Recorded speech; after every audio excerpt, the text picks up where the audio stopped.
Welcome, today in front of me HUAWEI P50 Pro, and I'll show you how to check battery health with Ampere App on this device. So first you should go to the app gallery and we should here to enter the Ampere. Now we have to get this application, so tap here to get, click continue and tap here to download and wait a couple of seconds or minutes while the application downloading on your device. Now just tap here to allow and click to install.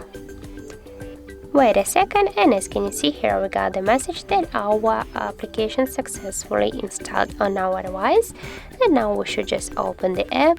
Here click yes, I agree, click close, here click OK, and click again OK on the left down corner.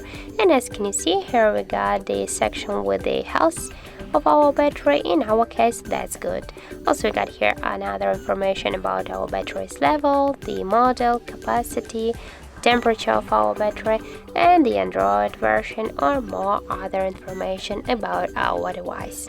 So that's it, that's how it looks. Thank you guys for watching, and if you found this video helpful, don't forget to leave a like, comment, and to subscribe our channel.